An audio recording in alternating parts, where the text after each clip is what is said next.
মুস্তাফা সাল্লাল্লাহু তাআলা আলাইহি ওয়াসাল্লাম পৃথিবীতে যাকে সব চাইতে ভালোবেসেছেন তার নাম হলো আবু বকর সিদ্দিক, আর তার মাহফিল এই জায়গাতে উদযাপিত হয়।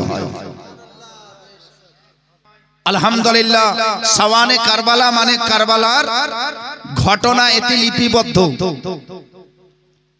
গোটা দুনিয়াতে ইমাম হুসাইন রাদিয়াল্লাহু তাআলা আনহুর জীবনীতে, সিরাতে, সাওয়ানেহে যত কিতাব লেখা হয়েছে সব চাইতে উর্দু ভাষায় গ্রহণযোগ্য কিতাব যদি কোনো কিতাব আছে সেই কিতাবের নাম হলো সাওয়ানেহে কারবালা।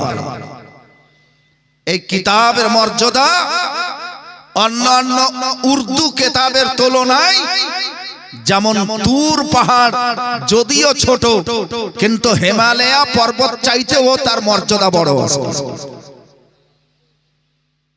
এই কিতাবে লেখা আছে একজন আওলাদে গাউসে আজম, যিনি বড় পীরের আওলাদ, হযরতে সৈয়দ নাঈমউদ্দিন মুহাদ্দিসে মুরাদাবাদী রাহমাতুল্লাহ আলাইহি, আমার অধ্যয়ন মোতাবিক ইনসাফ কাকে বলে, ন্যায় বিচার কাকে বলে, কোন রকমের আশপাশ তাসুব, কোন রকমের টানাটানি, কোন রকমের পাশদারি যার ভিতরে ছিল না, তার নাম হলো সৈয়দ নাঈমউদ্দিন মুহাদ্দিসে মুরাদাবাদী। তিনি লিখেছেন একজন আওলাদে গাউসে আজম হয়েও তিনি লিখেছেন আওলাদে ইমামে হুসাইন, তিনি লিখেছেন যিনি আলে রাসূল, উনি সদা সর্বদা হাদিস যেটা সহিহ সেই কথাটাই লিখতে গেছেন। আবু বকর সিদ্দিকের ঘটনা আপনি কত শুনবেন, একটাই কথা জেনে রাখেন, 1,24,000 নবী মুস্তাফার সাহাবাগণ ছিলেন। 1,24,000 এর মধ্যে শুধুমাত্র একজনকে আল্লাহ বলেছেন, হে আমার মুস্তাফা, হে আমার মাহবুব, যে তোমার সাথে আছে আমি তাকে তোমার সাহাবী মেনে নিয়েছি। তার নাম হলো হযরতে আবু বকর সিদ্দিক। একমাত্র আল্লাহ একজনকে সাহাবী বলেছেন, আর বাকি 1,23,999 জনকে আমার রাসূলুল্লাহ সাহাবী বলেছেন, বা অন্য কেউ সাহাবী বলেছেন। আসমা ও রেজালে তাবেঈনরা গওয়াহি দিয়েছেন যে হ্যাঁ ইনি রাসূলুল্লাহকে দেখেছেন, ফলত তার নাম সাহাবী। কোরআনে যাকে আমার আল্লাহ বলেছেন, ইজ ইয়াকুলু লিসাহিবিহি, আমার রাসূলুল্লাহ যখন বললেন নিজের সাহাবীকে, কোরআন সূরা আত-তাওবা আয়াত নম্বর 40, আমার আল্লাহ নিজ ভাষায় প্রকাশ করলেন, ইজ ইয়াকুলু লিসাহিবিহি, যখন বলল আমার নবী, আমার রাসূল, আমার প্রিয়, আমার মুস্তাফা লিসাহিবিহি, নিজের সাহাবী আবু বকরকে, লা তাহজান, আবু বকর তুমি আমাকে নিয়ে চিন্তা করিও না, ইন্নাল্লাহা মাআনা, নিশ্চয় আমাদের দুইজনের সাথে আরেকজন আছেন, তার নাম হলো মহান আল্লাহ। এই কথাটা কখন বলেছিলেন? এই কথাটা বলেছিলেন গারে হীরা, গারে সৌর, সৌর পর্বতের গুফাতে হযরতে আবু বকর সিদ্দিক রাদিয়াল্লাহু তাআলা আনহু আর নবী মুস্তাফা ছিলেন। আমি এই ঘটনা একটু পরে বলছি, বিস্তারিত হবে না, তবে ফাজাইলে আবু বকর সিদ্দিক রাদিয়াল্লাহু তাআলা আনহু আপনাকে শুনতে শুধু হবে না, শুনে নিজের আকীদাকে মজবুত করতে হবে। কারণ আজ যুগটা এক ধরনের ফিতনার যুগের মতো লাগছে, বিভ্রান্তিকর যুগের মতো লাগছে। একদিকে আহলে হাদিস, একদিকে ফুরফুরা, একদিকে দেওবন্দি, অন্যদিকে দেখছি নিজের মধ্যেও কিছু কৌতূহল লাগা আছে। হে ব্রাদার, এইগুলোকে নিজের মস্তিষ্কে রেখে হযরতে সদরুল আফাজিল ফখরুল আমাসিল হুজুর সৈয়দনা সৈয়দুল করিম সৈয়দ নাঈমউদ্দিন মুহাদ্দিসে মুরাদাবাদী রাদিয়াল্লাহু তাআলা আনহু কিতাব লিখতে বাধ্য হয়েছিলেন। হযরতে আবু বকর সিদ্দিক রাদিয়াল্লাহু তাআলা আনহু কে? আবু বকর সিদ্দিকের মর্তবা কি? আজকে শুধুমাত্র কিতাবে লেখেনি, বহু শিয়া কিতাবে লেখা আছে।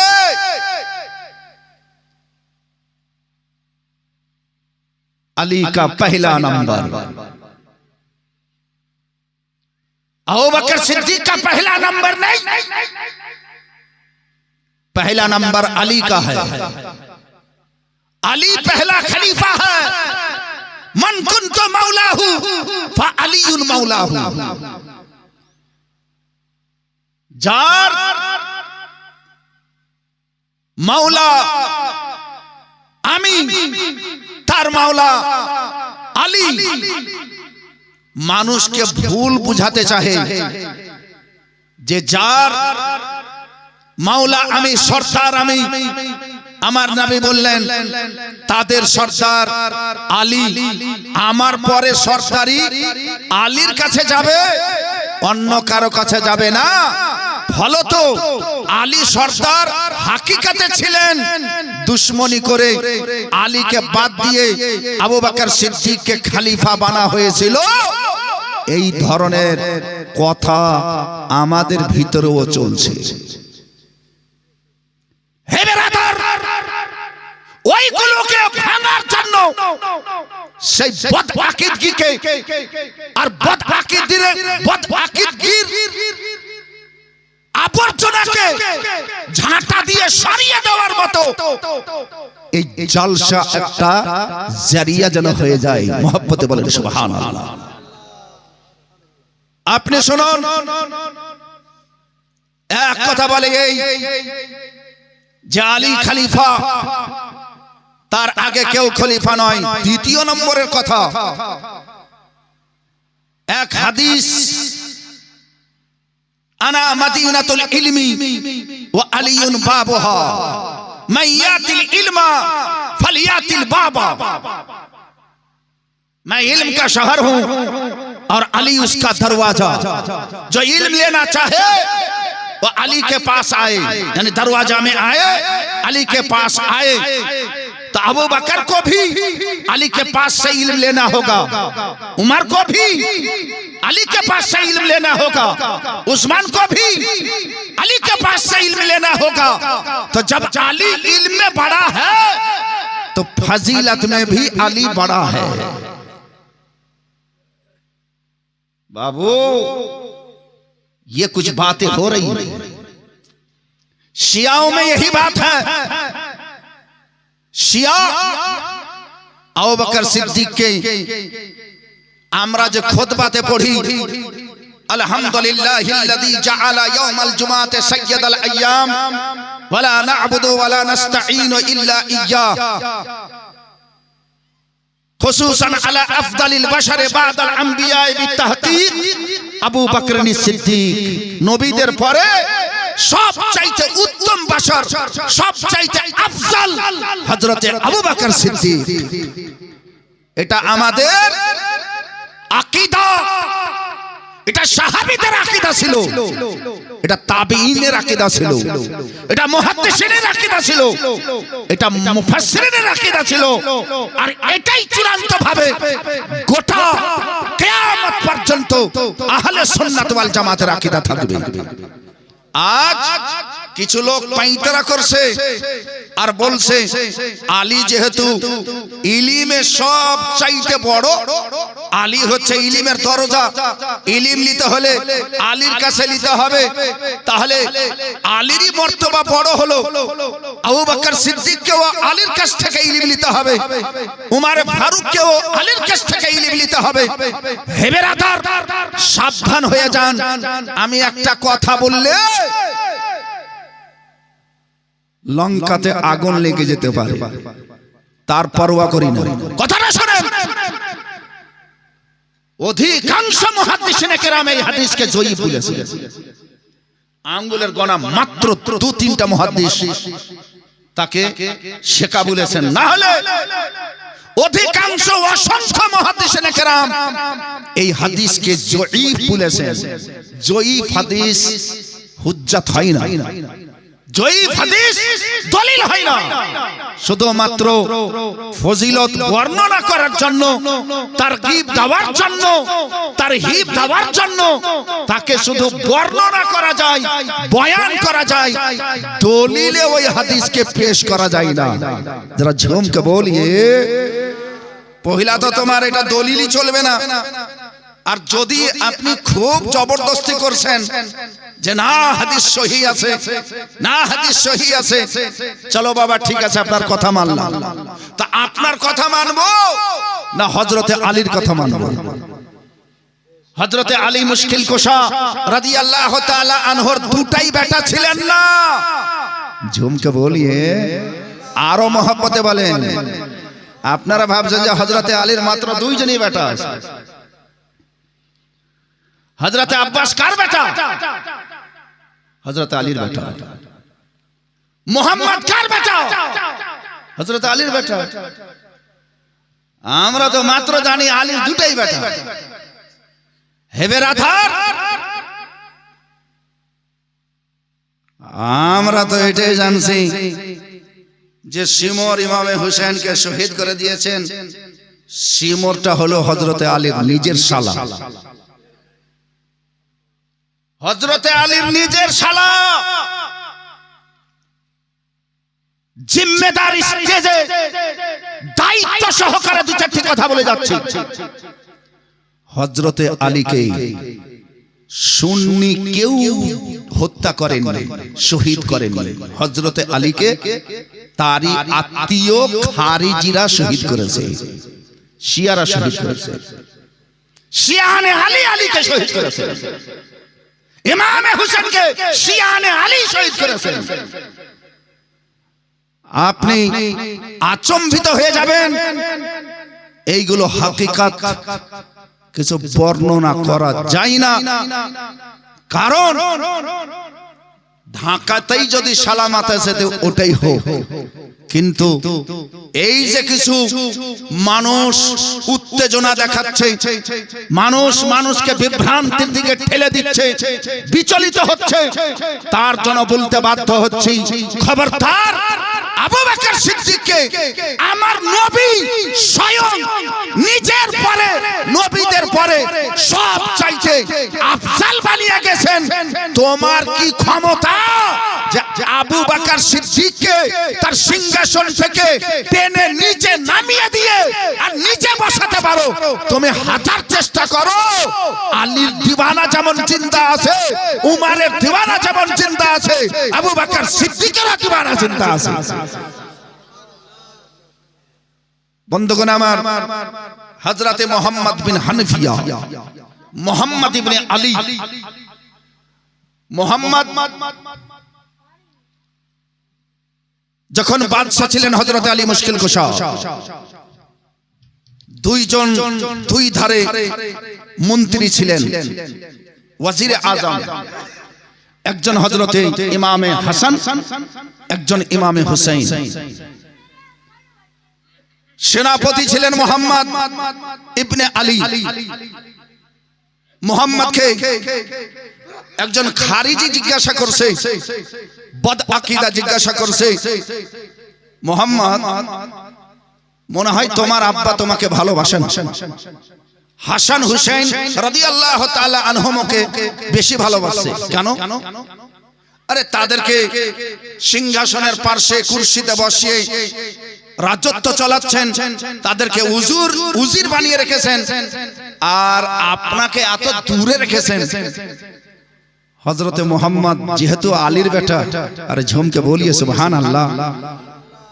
আলী কাররামাল্লাহু ওয়াজহাহু এমনই একজন ব্যক্তিত্ব ছিলেন, কোন এমন প্রশ্ন ছিল না যার হযরতে আলী কাররামাল্লাহু ওয়াজহাহু তৎক্ষণাৎ জবাব দেননি, তখনই জবাব দিতেন। সেই হযরতে মুশকিল কুশা হায়দার কাররার আলী কাররামাল্লাহু ওয়াজহাহুর কলেজার টুকরা মুহাম্মদ বিন আলী জিনা সেনাপতি, তাকে বলা হলো আপনাকে এত দূরে ফেলে রেখেছেন। উনি বললেন আসলে হযরতে হাসনাইন কারিমাইন আমার আব্বা জানের দুই চোখ, একটা দাহিনের চোখ একটা বামের চোখ, তো চেহারার কাছে চোখ তো থাকবেই, তাহলে আপনি কে? বলে আমি হলাম আমার আব্বা জানের কলেজা। যারা ঝুমকে বলিয়ে সুবহানাল্লাহ। তো চেহারা থেকে কলেজা একটু দূরে থাকে, এই কারণে আমি একটু দূরে আছি। যারা ঝুমকে বলিয়ে সুবহানাল্লাহ। হযরতে আলী মুশকিল কোশাকে হযরতে মুহাম্মদ রাদিয়াল্লাহু তাআলা আনহু জিজ্ঞাসা করছেন, আব্বা জান একটা কথা আজ আপনাকে জিজ্ঞাসা করি। হযরতে আলীকে জিজ্ঞাসা করছেন, হাদিসে লেখা আছে, কি কথা আছে বেটা বলতো। হযরতে আলী মুশকিল কোশাকে জিজ্ঞাসা হলো, হযরতে আলী মুশকিল কোশা রাদিয়াল্লাহু তাআলা আনহুকে জিজ্ঞাসা করা হলো, আব্বা জান আপনি একটা কথা বলেন যে নবী মুস্তাফার পরে সব চাইতে আফজাল কে? বলবেন না সুবহানাল্লাহ।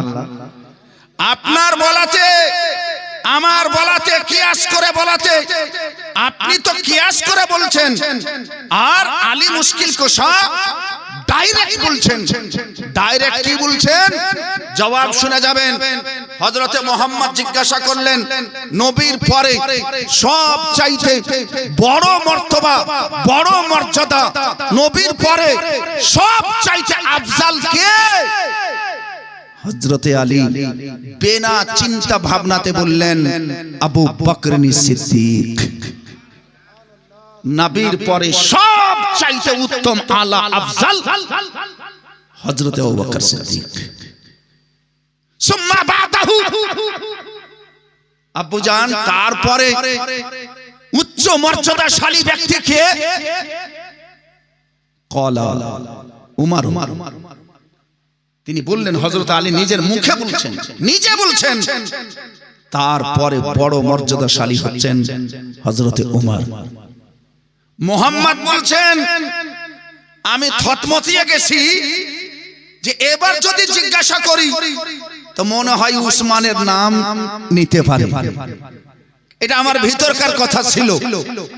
আমি ভিতরে আর জিজ্ঞাসা করব কি করব না, হয়তো করতে যাব আর উসমানে গনির নাম বলবে, তবু আমার মন মানল না। আমি বললাম সুম্মা বাদাহু, ফির তার আবার তারপরে তাদের কার মর্তবা? হযরত আলী মুশকিল কুশা রাদিয়াল্লাহু তাআলা আনহু বললেন, তাদের দুইজনের পর আল্লাহ রাব্বুল আলামিন বেশি জানেন কার মর্তবা বেশি আছে। যারা ঝমকে বলিয়ে সুবহানাল্লাহ। বিরাদার, হযরতে আলী মুশকিল কুশা কাররামাল্লাহু ওয়াজহু 100 বার ফাতিহা খাইবার। হযরতে আলী মুশকিল কুশা বাবুল ইলম, 100 বার বাবুল ইলম। হযরতে আলী মুশকিল কুশা যার ব্যাপারে তার মর্তবা নিয়ে কাউকে কোন রকমের সন্দেহ নেই, কিন্তু আপনি কাউকে হত্যা করে কারো মর্যাদা বাড়াবেন। আহলে সুন্নাত ওয়াল জামাতের যারা রাব্বানি আলিম, যারা হাক্কানি আলিম, তারা কোনো সময় বরদাস্ত করে নেবে না। মনে রাখেন। তাহলে বোঝা গেল নবীর পরে সব চাইতে আফজাল আলা উচ্চ মর্যাদা হলো হযরতে আবু বকর সিদ্দিক রাদিয়াল্লাহু তাআলা আনহুর এবং হযরতে ওমর ফারুক রাদিয়াল্লাহু তাআলা আনহুর। কিতাবের নাম শুনুন, আবু দাউদ শরীফ এবং সুনান ইবনে মাজাহ শরীফ এবং আল মুস্তাদরাক লিল হাকিম, এই ধরনের হাদিস গ্রন্থে লেখা আছে হযরতে আলী মুশকিল কুশা রাদিয়াল্লাহু তাআলা আনহু নিজে বলেছেন, আন সাঈদ ইবনে ইয়াহইয়া قال سمعت عليا, আমি আলীর কাছে স্বয়ং শুনেছি। কি শুনেছি? আলী নিজে বলেছেন আর আমি আলীর কাছ থেকে শুনেছি। আপনি কি আলীর কাছে শুনেছেন? উনি বলেন, খায়রুন নাসে বাদাল আম্বিয়া আবু বকর সিদ্দিক। মানুষের মধ্যে সব চাইতে উত্তম মানুষ, সব চাইতে আফজাল বাশার, সব চাইতে আফজাল ব্যক্তিত্ব তিনি হলেন নবীদের পরে, তিনি হলেন হযরতে আবু বকর সিদ্দিক রাদিয়াল্লাহু তাআলা আনহু। হে বিরাদার, ফলত আবু বকর সিদ্দিক রাদিয়াল্লাহু তাআলা আনহু যে পহেলা খলিফা, এতে সুন্নি জামাতের সাহাবা যুগ থেকে আজ পর্যন্ত কোন রকমের দ্বিমত নেই। তিনি খলিফা হয়েছিলেন, এটি সব চাইতে বেশি চেষ্টা ছিল। আর সর্বাগ্রে যিনি বাইআত গ্রহণ করেছিলেন হযরত আবু বকর সিদ্দিকের হাতে হাত দিয়ে সব চাইতে আগে, এবং যার সব চাইতে বেশি উদ্যোগ ছিল যে আমাদের পহেলা খলিফা নবীর পরে মক্কা মদিনার বাদশা যিনি নিয়োগ হবেন, নির্বাচিত হবেন, যিনি সিংহাসনে সমাসীন হবেন, হযরতে আলী মুশকিল কুশা কাররামাল্লাহু ওয়াজহু। লক্ষ লক্ষ সাহাবীদের মধ্যে সব চাইতে আগে হযরতে আলী মুশকিল কুশা আগে বেড়েছিলেন।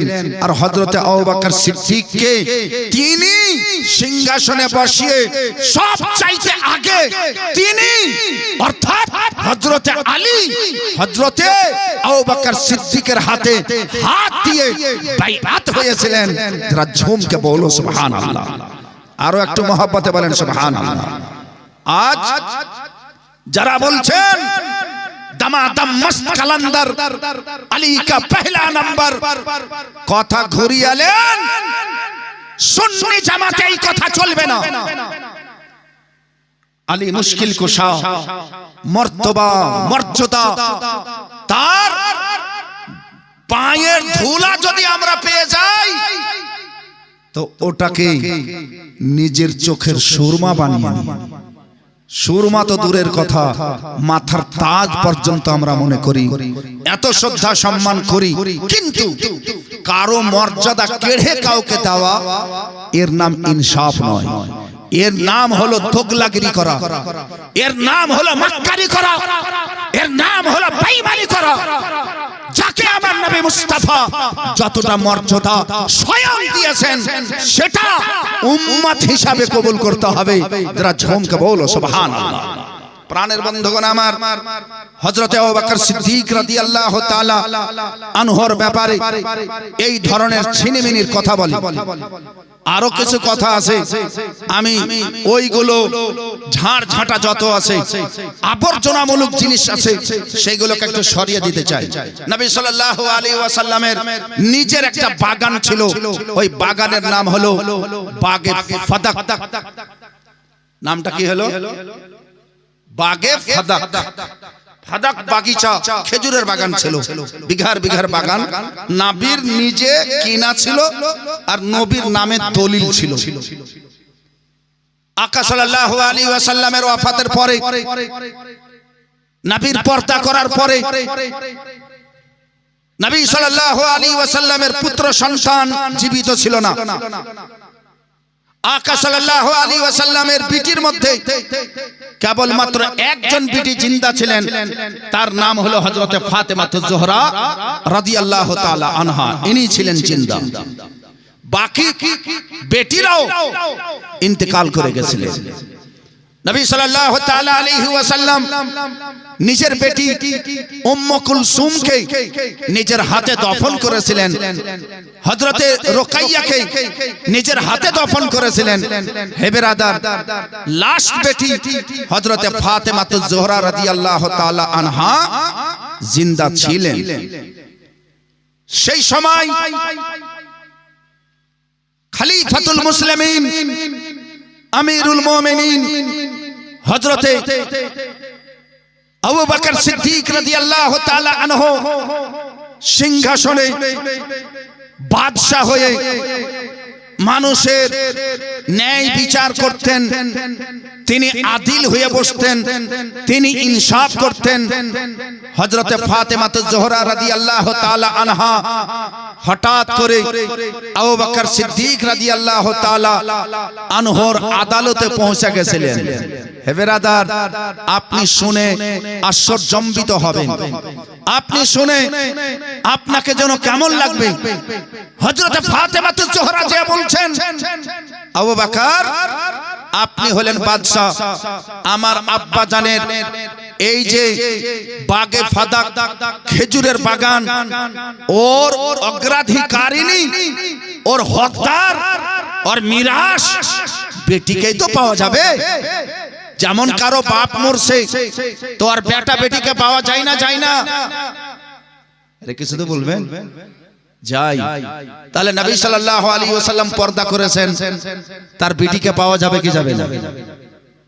আপনি পর্দা করা মানে নবীর মরা মানছেন? একটু জোরে বলেন, মরা মানছেন? মরা তো মানি না।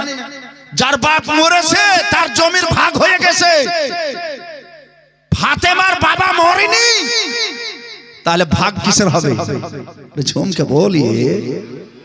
দ্বিতীয় কথা শুনেন, আমার নবী সাল্লাল্লাহু আলাইহি ওয়াসাল্লাম বলেন, সব বাপের জমির ভাগ হবে, তার বেটা পাবে, তার বিটি পাবে।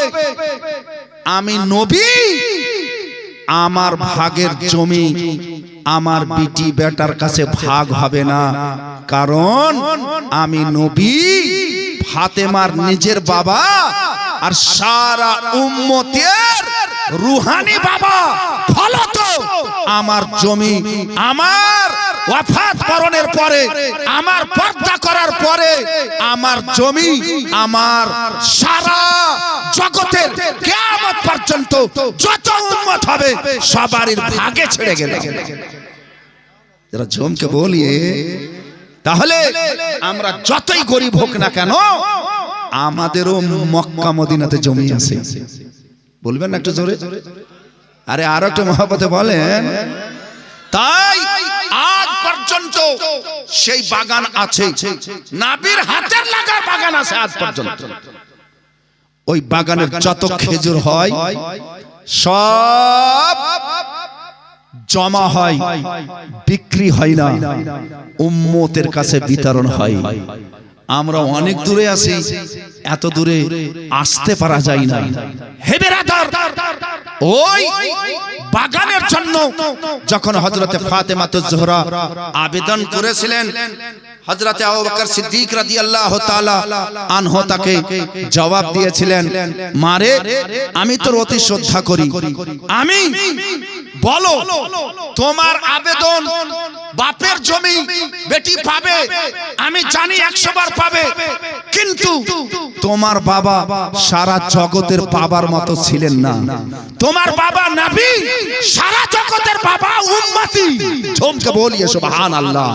তোমার বাবার কানুন, তোমার বাবার জন্য কানুন আলাদা, উম্মতির জন্য কানুন আলাদা। আর এই কানুন আমি তৈরি করিনি, এই কানুন স্বয়ং নবী মুস্তাফা আমার বাদশা তৈরি করে গেছেন। ফলত তুমি যদি চাহো তা আমি আমার জমি তোমাকে দিয়ে দিতে পারি, কিন্তু নবীর জমি যদি আমি দিয়ে দিই, কাল কিয়ামতের মাঠে আমাকে আমার মুস্তাফা জিজ্ঞাসা করবেন, আবু বকর তুমি আমার পিটির একটা হুমকিতে তুমি আমার কানুনের খিলাফ করেছো, এই খিলাফটা আমি করতে পারবো না। বলেন আবু বকর সিদ্দিক রাদিয়াল্লাহু তাআলা আনহু ওই জমির ভাগ হযরতে ফাতেমাতুজ জোহরাকে তুলে দিলেন না? তো হযরতে আবু বকর সিদ্দিকের কিঞ্চিত পরিমাণ ভুল আমরা দেখতে পাচ্ছি। আরে বলেন, দেখতে পাওয়া যায় না, কিঞ্চিত পরিমাণ ভুল দেখতে পাওয়া যায় না। আর এই জিনিসটাকে নিয়ে সারা জগতে ঢোল পিটিয়ে বেড়াচ্ছে যে আবু বকর সিদ্দিক রাদিয়াল্লাহু তাআলা আনহু ফাতেমাতুজ জোহরাকে বাগে ফেদাকের হিস্সা দেয়নি, বাগে ফেদাকের মালিকানা দেয়নি। বাগে ফেদাকের একমাত্র বেটি ফাতেমা ছিলেন, ওই বাগের ওই বাগানের মালিক ফাতেমা হতেন, কিন্তু আবু বকর সিদ্দিক হতে দেননি। এই ধরনের দোষারোপ করে। আচ্ছা মেনে নিলাম আবু বকর সিদ্দিকের দোষ হয়ে গেছিল। আবু বকর সিদ্দিকের পরে উমারে ফারুক বাদশা হলেন, তারপরে উসমানে গনি বাদশা হলেন, তারপরে হযরতে আলী মুশকিল কুশা বাদশা হলেন। আরে ঝুমকে বলিয়ে আলী মুশকিল কুশা বাদশা হলেন, ফাতেমাতুজ জোহরার ইন্তেকাল হয়ে গেছে। জমি যদি বিটিরি হতো, নবী সাল্লাল্লাহু আলাইহি ওয়াসাল্লামের প্রিয় কন্যা লখতে জিগর খাতুনে জান্নাত ফাতেমাতুজ জোহরা রাদিয়াল্লাহু তাআলা আনহার যদি সেই জমি হতো, তাহলে ফাতেমা ওয়াফাতের পরে ইমামে হাসান হোসেন পাবে না? পাবে না? আর একটু বলেন, অবশ্যই পাবে, অবশ্যই পাওয়া যাবে। নানার কেউ নাই, নানার বিটি একমাত্র ফাতেমা আমার মা ছিলেন, মা ইন্তিকাল হয়ে গেছে। ওই জমি এখন আমরা দু ভাই জিন্দা আছি, আমরা দু ভাই পাবো। তাহলে হযরতে আলী মুশকিল কুশা বাদশা ইনি কেন দিলেন না? ঝুমকে বলিয়ে আলী মুশকিল কুশা কেন দিলেন না? এই প্রশ্ন যদি আবু বকর সিদ্দিককে করা হয়, তাহলে এই প্রশ্ন ঘুরে আসবে হযরতে আলী মুশকিল কুশার উপরে। যদি এই অন্যায় আবু বকর সিদ্দিকের হয়ে থাকে, তাহলে ঘুরে আসবে হযরতে আলীর উপরে, যে হযরতে আলী কেন হাসান হোসেনকে এই বাগে ফেদাকের দলিল তাদের হাতে তুলে দিলেন না। চলো ঠিক আছে, হযরতে আলী মুশকিল কুশা রাদিয়াল্লাহু তাআলা আনহুকে সময় পাওয়া গেল না। হযরতে আলী মুশকিল কুশার পরে পরে বাদশা হয়েছিলেন, খলিফাতুল মুসলিমিন হয়েছিলেন হযরতে ইমামে হাসান। যারা ঝুমকে বলো সুবহানাল্লাহ। ইমামে হাসান স্বয়ং বাদশা, আর ওই জমির অগ্রাধিকারী। তাহলে নিজের হক নিজে কেন নিলেন না? এর মানে তারা মেনে গেছিলেন, আজকার খোরাফাতি মৌলবি মানে না। তারা মেনে গেছিলেন, ফাতেমা মেনে গেছিলেন, আলী মুশকিল কুশা মেনে গেছিলেন, হযরতে ইমামে হাসান মেনে গেছিলেন, হযরতে ইমামে হুসাইন মেনে গেছিলেন। আবু বকর সিদ্দিক যেটা বলছেন সেটা হাদিস ভিত্তিক বলছেন, আমার আব্বার কথা বলছেন। তারা মেনে গেছিলেন, আজকালকার যারা দোগলা আছে তারা মানছে না। মুসলমান, এই দোগলার কাছ থেকে আমাদেরকে বাঁচতে হবে, এই খোরাফাতের কাছ থেকে আমাদেরকে বাঁচতে হবে। এরা আবল তাবল করে আর হযরতে আবু বকর সিদ্দিক রাদিয়াল্লাহু তাআলা আনহুকে বদনাম করার চেষ্টা করে। আপনি শুনেন, আহলে চিশতি খানদানের বিশাল বড় একজন আল্লাহর ওয়ালি হযরতে বাবা ফরিদউদ্দিন शकरगंज रहमतुल्लाह अलैह, जरा झूम के बोलिए सुभान अल्लाह। इन्हीं एक किताब लिखছেন, তাতে লিখছেন যে আবু বকর সিদ্দিক রাদিয়াল্লাহু তাআলা আনহু के हाथ में हजरत अली मुश्किल कुशा ने बैअत किया, मगर उसी दिन नहीं किया बल्कि 3 दिन बाद किया। और किसी किताब में है कि 5 दिन बाद किया। ये दोनों बात गलत है। सही बात यही है कि सबसे पहले अबू बकर सिद्दीक के हाथ में हजरत अली ने बैअत कबूल किया है। बिरादर, अबू बकर सिद्दीक রাদিয়াল্লাহু তাআলা আনহু সেই সাহাবী ছিলেন যে সাহাবীকে আমার নবী মুস্তাফা বলেছিলেন, আবু বকর মনে হয় মক্কাতে আর থাকতে পাওয়া যাবে না, এত জুলুম অত্যাচার বরদাস্ত করা যাবে না। আকা সাল্লাল্লাহু আলাইহি ওয়াসাল্লামের দিকে চেয়ে বলেছিলেন, ইয়া রাসূলুল্লাহ, যখন আপনি যাবেন, যেই কোনো জায়গাতে যাবেন হুজুর, এই গোলামটাকেও সাথে নিয়ে যেন। আকা সাল্লাল্লাহু আলাইহি ওয়াসাল্লাম সাহাবাগণদেরকে আদেশ করলেন, সবাই মদিনার দিকে ধাবিত, সবাই মদিনার দিকে রওনা হয়েছিলেন। আবু বকর সিদ্দিক রাদিয়াল্লাহু তাআলা আনহু তখন থেকে ইন্তজারে থাকতেন, আমার নবী মুস্তাফা না জানি কোন টাইমে চলে আসবেন। আমাকে বলে রেখেছেন, হ্যাঁ আবু বকর, তোমাকে আমি নিয়ে যাব। সাহাবাগণ তো চলে গেলেন, এখন পর্যন্ত নবী জাননি। জানি না নবী সাল্লাল্লাহু আলাইহি ওয়াসাল্লাম দিনের সময় আসবেন না রাতের সময় আসবেন। আমাকে হঠাৎ করে ডাক দিবেন, আবু বকর তাড়াতাড়ি উঠো, চলো, সময় হয়ে গেছে, আমরা হিজরত করে মদিনা চলে যাব। আগে ভাগে কথা ছিল। আকা সাল্লাল্লাহু তাআলা আলাইহি ওয়াসাল্লাম একদিকে হযরতে আলী মুশকিল কুশাকে শুইয়ে দিয়েছেন আর বলে দিচ্ছেন, আলী তুমি সারা রাত এখানে শুয়ে থাকো, আমাকে জবাই করতে আসবে, এই বিছানায় আমাকে মনে করে তলোয়ারি মারবে। এখন আমি এই বিছানায় শুইব না, তোমাকে শুয়ে যেতে হবে। সকালে উঠে এই কোণাতে যত টাকা আছে, আমানতের টাকা, গরিব বুড়ি মায়েদের টাকা, সবারই নাম লেখা লেখা আছে, ওই টাকা সবারই বাড়ি বাড়ি দিয়ে তুমি মদিনার দিকে রওনা হয়ে যাবে। যারা ঝুমকে বলিয়ে সুবহানাল্লাহ। হে বিরাদর, হযরতে আবু বকর সিদ্দিক রাদিয়াল্লাহু তাআলা আনহুর বাড়ির দরজায় রাত 2টার সময় নবী মুস্তাফা সাল্লাল্লাহু তাআলা আলাইহি ওয়াসাল্লাম ডাক দিয়েছেন আবু বকর। যেমন আবু বকর বলেছেন, হঠাৎ করে দরজা খোলা হয়েছে। নবী আমার আচম্বিত, নবী আমার আবু বকরের বাড়ি পর্যন্ত দৌড়াতে দৌড়াতে এসেছেন, ছুটতে ছুটতে এসেছেন। আমার নবী মুস্তাফা আবু বকর সিদ্দিককে বলছেন, আবু বকর তুমি কি ঘুমাওনি? আবু বকর নাম বলা মাত্র তুমি দরজা খুলে দিয়েছো। আবু বকর সিদ্দিক বলেন, ইয়া রাসূলুল্লাহ, শুধু আজকে নয়, যেদিন থেকে আপনি আমাকে বলেছেন আবু বকর তোমাকে সঙ্গে নিয়ে যাব, সেদিন থেকে আজ পর্যন্ত ইয়া রাসূলুল্লাহ আমি বিছানায় নিজের পিঠ ঠেকাইনি। হুজুর, আমি এই দরজায় বসে বসে ঘুমিয়ে যাই, জানি না আমার নবী মুস্তাফা কোন রাতে আসবে, আমার নবী মুস্তাফা কোন সময়ে আসবেন। নবী একবার ডাক দেওয়ার পরে আর একবার ডাক দিলে নবীকে কষ্ট হবে, নবীকে তকলিফ হবে। আমি বকর, আমি আবু বকর, ইয়া রাসূলুল্লাহ আপনাকে একটুও কষ্ট দিতে চাই না। ঝুমকে বলিয়ে সুবহানাল্লাহ। আবু বকর, ঠিক আছে চলো, সময় তো হয়ে গেছে।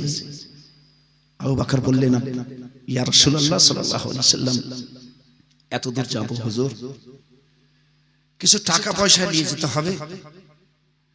আমার দেওয়াল আলমারিতে কিছু স্বর্ণ মুদ্রা আছে, সোনার টাকা আছে। হুজুর গো, ওই ঘরে আমার আব্বাজান শুয়ে আছেন, আপনি একটু বসুন, আমি এই মাত্র যাব আর টাকাটা নিয়ে আসবো যতটা দেরি হয়। কারণ যে বিদেশ যাচ্ছি জানি না রাস্তাতে কত রকমের কি দরকার পড়তে পারে। নবীও ভাবলেন ঠিক কথা আছে। আমার নবী সাল্লাল্লাহু আলাইহি সাল্লাম আবু বকর সিদ্দিকের আগনাতে দাঁড়িয়ে আছেন। আবু বকর একটাই বেটা, বাবার নাম আবু কুহাফা। কি বিচিত্র ব্যাপার দেখেন, আবু বকর পাকা নবীর গোলাম, নবীর উম্মত, কলমা পড়ছে লা ইলাহা ইল্লাল্লাহ মুহাম্মাদুর রাসূলুল্লাহ। আর আবু বকর সিদ্দিকের আব্বা কলমা পড়ে না, মুসলমান নয়, কাফির। হযরত মুসলমান হয় না। এক বাড়িতে আবু বকর পাকা মুসলমান, সব চাইতে আগে ইসলাম ধর্ম কবুল করেছেন হযরতে আবু বকর সিদ্দিক। পুরুষদের মধ্যে, বয়স্কদের মধ্যে, বাচ্চাদের মধ্যে, শৈশব কিশোরদের মধ্যে হযরতে আলী, আর মেয়েদের মধ্যে, মহিলাদের মধ্যে হযরতে খাদিজাতুল কুবরা। আকা সাল্লাল্লাহু আলাইহি ওয়াসাল্লাম দেখছেন তার বাবা শুয়ে আছে, নবী আমার দরজার সামনে এইভাবে আগনাতে একটু দাঁড়ালেন। আবু বকর সিদ্দিক, কিতাবে লেখা আছে, খুব ধীরে ধীরে পা রাখছেন আর যাচ্ছেন। আর যেমনই যে আলমারি খুলে আর ওই টাকার যেটা ঝোলা ছিল ওটাকে উঠালছে, তো সোনার টাকা তো উঠা মাত্র ঝানাত করে উঠেছে। হযরতে আবু কুহাফার ঘুম ভেঙে গেল, বসে গেছেন। চোখে খুব কম দেখতে পাচ্ছেন, রাত্রের সময় প্রদীপ জ্বলছে না। কে কে তুমি? আবু বকর তখন টাকাটা নিয়ে দরজায় এসে গেছে। বাবা বলছে, কে? আবু বকর। বাবা পিছনে, দরজায় আবু বকর। সিচুয়েশন দেখেন, অবস্থা দেখেন কিরকম আছে। আবু বকর, আবু বকর, আবু বকর আব্বাজান ঘরের ভিতরে, নবী ঘরের বাইরে, মাঝ দরজায় হযরতে আবু বকর দাঁড়িয়ে আছেন। আবু বকর বুঝছেন, জানছেন, আমি যদি বলে দিই হ্যাঁ আব্বাজান আমি আবু বকর, তো আমার আব্বা আমাকে বলবেন যে আমি বুড়ো মানুষ, আমাকে ছেড়ে তুই কোথায় যাবি? আবু বকর, বাড়ি ঘরের সাই সম্পদ নিয়ে কোথায় যাবি? আমি তো আমার আব্বার কথা কাটতে পারবো না। আবু বকর সিদ্দিক বাবা ইসলাম ধর্ম কবুল করেনি, তবুও এমন একটা রাত ছিল না যে রাতে আবু বকর বুড়ো আব্বার পা টিপে দেয়নি। আবু বকর কোন সন্ধ্যায় এমন ছিল না যে সন্ধ্যায় নিজের আব্বাজানের জন্য ফল ফ্রুটি নিয়ে আসেনি। আমার নবী মুস্তাফার হাদিসে লেখা আছে, বাবা মাতাল হলেও তাকে তুমি জান্নাত মনে করিও। বাবা যদি কাফিরও হয় খাবার দিতে হবে। বাবা ধর্ম মানে না, বিছানা দিতে হবে। বাবা তোমাকে হামেশা গালি দেয়, মাথার উপরে উড়িয়ে দিতে হবে। ওই বাবাকে যেরকম বিছানায় তুমি শুইছো তার চাইতে ভালো বিছানায় শুয়াইতে হবে। আবু বকর সিদ্দিকের আব্বাজান ধর্ম মানতেন না, তার সত্ত্বেও তিনি তার খিদমত করতেন। সামনের দিকে দেখছেন নবী দাঁড়িয়ে আছেন, পিছন দিকে দেখছেন হযরতে আবু বকর সিদ্দিকের আব্বুজান বসে আছেন। প্রাণের বন্ধুগণ আমার, আমার নবী মুস্তাফার সেই সাহাবী নবী মুস্তাফার সামনের দিকে আসছেন। আকা মুস্তাফার সামনে এসে আমার নবীকে বলছেন, চলেন হুজুর, আমি জানি যে সব চাইতে বেশি নবীকে ভালোবাসবে সেই মুসলমান হবে। যারা ঝুমকে বলিয়ে সুবহানাল্লাহ। লা ইউমিনু আহাদুকুম হাত্তা আকুনা আহাব্বা মিন ওয়ালিদিহি ওয়া ওয়ালাদিহি ওয়ান নাসি আজমাইন। আবু বকর সিদ্দিক রাদিয়াল্লাহু তাআলা আনহু হাদিস মোতাবেক নিজের বাপ চাইতেও নবী মুস্তাফাকে ভালো বেশে সারা জগৎকে দেখিয়ে দিয়েছিলেন। যারা ঝুমকে বলিয়ে সুবহানাল্লাহ। সুবহানাল্লাহ। একটু দাঁড়িয়ে যান আপনারা। নারে তাকবীর, আল্লাহু আকবার। আবু বকর সিদ্দিক রাদিয়াল্লাহু তাআলা আনহু, যাকে আমার রাসূলুল্লাহ সাল্লাল্লাহু তাআলা আলাইহি ওয়াসাল্লাম আতীকুম মিনান নার, সিদ্দিক এমন একজন আমার সাহাবী যাকে আল্লাহ জাহান্নাম থেকে আজাদ করে দিয়েছেন। আবু বকর সিদ্দিক রাদিয়াল্লাহু তাআলা আনহুর ব্যাপারে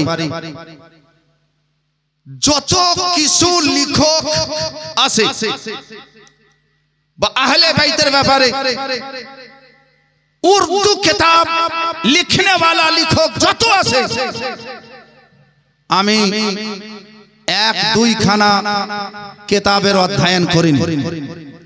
প্রায় আমার আঙ্গুলের গোনা 30 খানা উর্দু কিতাব আমি নিজে লেখা পড়া হিসাবে তার অধ্যয়ন করেছি, স্টাডি করেছি, পড়েছি, দেখেছি। হে ব্রাদার, কিন্তু এই যে আমার হাতে দেখছেন একখানা কিতাব, তার আগেও আপনাদেরকে দেখালাম, এখনো দেখাচ্ছি। এর নাম হলো সওয়ানেহে কারবালা।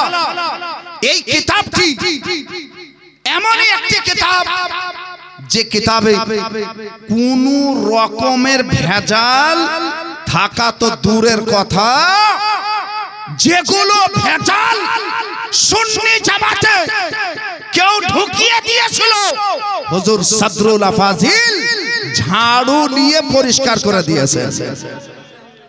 হুজুর সদরুল আফাজিল আলাইহি রহমাত ওয়া রিদওয়ানের এই সওয়ানেহে কারবালা কিতাবকে আমি তো মনে করছি কারবালার ইতিহাস লিখা যত উর্দুতে কিতাব আছে সেই কিতাবের কাছে এই কিতাবটি তুর পাহাড়ের মতো মর্যাদাশালী কিতাব রয়েছে। হিমালয় পর্বতকে যতই ওর ওজন হোক আর যতই লম্বা হোক তুর পাহাড়ের মতন হতে পারে না। ঠিক তেমনি হে বেরাদার, এই কিতাবে আহলে বাইত সম্পর্কে আলহামদুলিল্লাহ সুম্মা আলহামদুলিল্লাহ যথেষ্টভাবে যেটা কোরআন এবং হাদিস ভিত্তিক সেই হিসাবে লেখা আছে।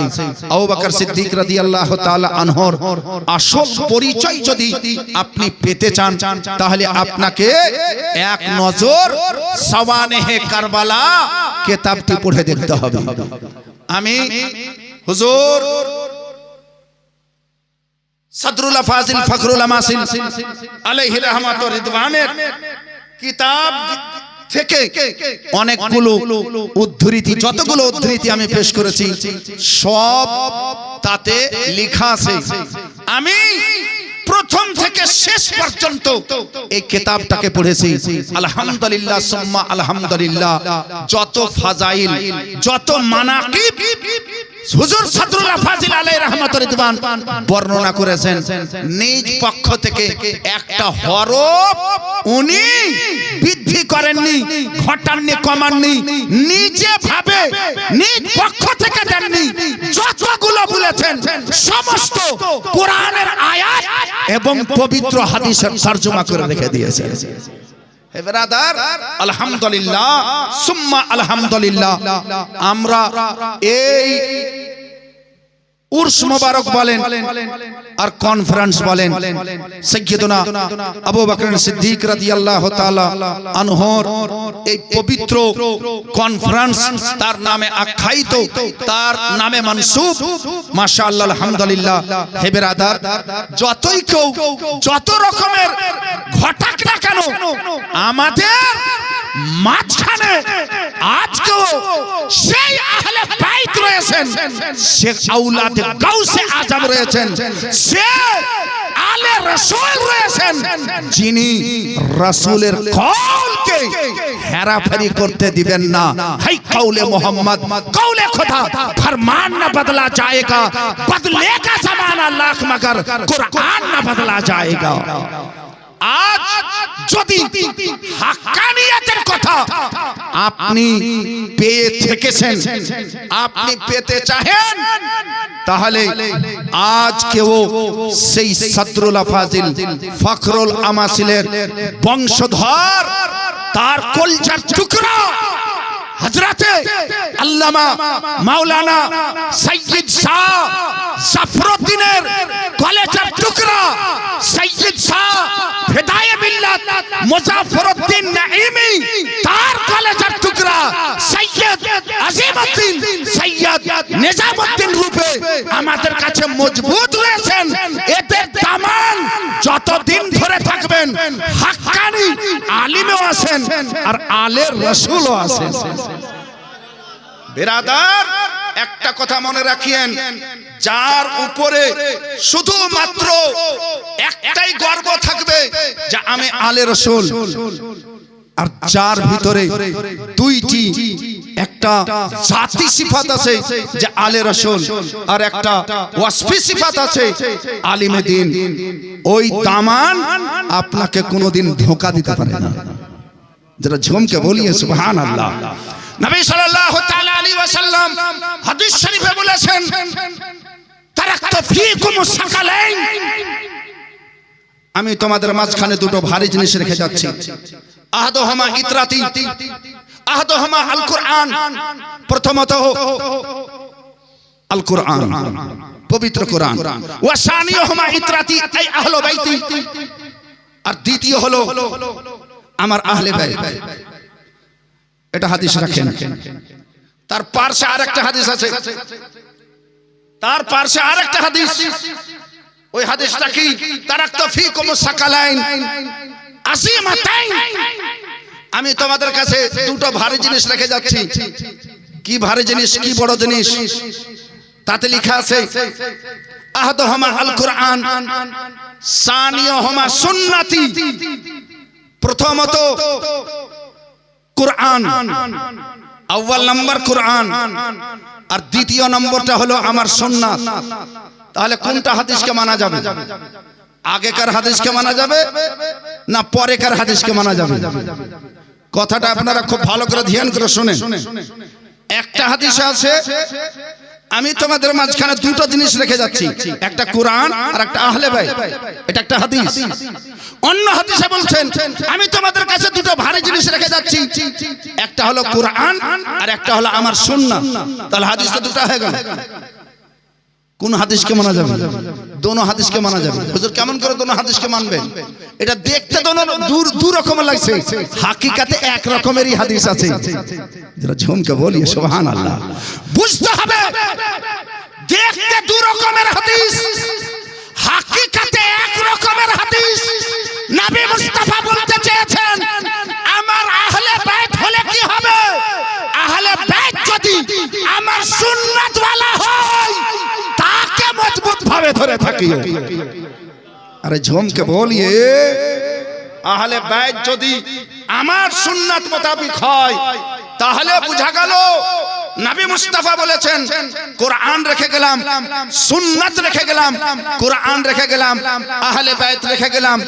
ও দোনো হাদিসে কোরআন তো আছে, কোরআন আছেই, আহলে বাইত আর সুন্নাত এই দুটোকে এক জায়গাতে করে দেন, তাহলে সুন্নাত ওয়ালা আহলে বাইত। আরে ঝুমকে বলিয়ে সুবহানাল্লাহ, সুন্নাত ওয়ালা আহলে বাইতের দরকার আছে, সুন্নাত ওয়ালা আহলে বাইত। আর কোরআন যদি আপনার দুই হাতে মজবুত ভাবে ধরে থাকেন তাহলে আপনার ঈমান কোনোদিন এদিক ওদিক হতে পারে না।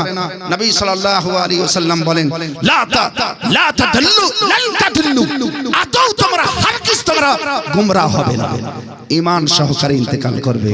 যাই হোক বন্ধুগণ, আমার মা মালচা সত্যি বলতে যার কদম তলায় সেই আলে রাসূল হুজুর সাদরুল্লাহ ফাজিল ফখরুল আমাসিল, যিনি নিজের জানের পরোয়া করেননি, শুধুমাত্র সারা জীবন আহলে সুন্নাত ওয়াল জামাতের খিদমত করেছেন। যে সাদরুল্লাহ ফাজিল একটা নয় দুটা নয়, সেই যুগে 18 জন ভালো শিক্ষককে, আল্লামা লেখককে নিজের মাদ্রাসায় রেখেছেন। নিজের টাকা ডাক্তারি করে কিছু রোজগার করতেন, ওই টাকা দিয়ে বেতন পরিশোধ করতেন, জীবনে কোনোদিন চাঁদা করেন না। নিজের টাকা দিয়ে মাদ্রাসা চালাচ্ছেন। সেই মাদ্রাসার নাম ছিল আঞ্জুমানে আহলে সুন্নাহ। সেই মাদ্রাসা জনগণ বলছেন না, এত বড় মাদ্রাসা, এটা আপনার উদারতা, এটা আপনার খেরখাহি, এটা আপনার দারিয়া দিলি, যে আপনি নিজের টাকাতে এত বড় মাদ্রাসা চালাচ্ছেন।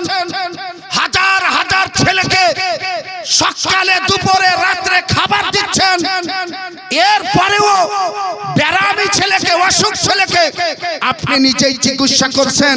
হুজুর, এই মাদ্রাসার নাম আমরা আঞ্জুমানে আহলে সুন্নাত ওয়াল জামাত আর শুনতে চাই না।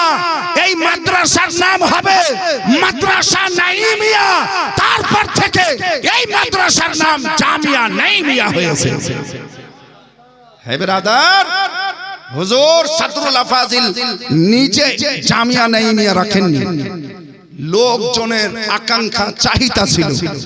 যাই হোক বন্ধুগণ আমার, আজকে আমাদের মাঝখানে এমনই একজন আহলে বাইত, যার পূর্বপুরুষ যত আলে রাসূল সমস্তকে আমরা কিতাবে পড়েছি, দেখেছি, সকলেই বড় বড় যোদ্ধা ছিলেন, লড়াকু ছিলেন, তার সাথে সাথে বিশাল বড় আবিদ ছিলেন, ওয়ালি ছিলেন, শায়েখ ছিলেন, কামিল ওয়ালি ছিলেন, আল্লামা ছিলেন, মুফাসসির এবং মুহাদ্দিস ছিলেন।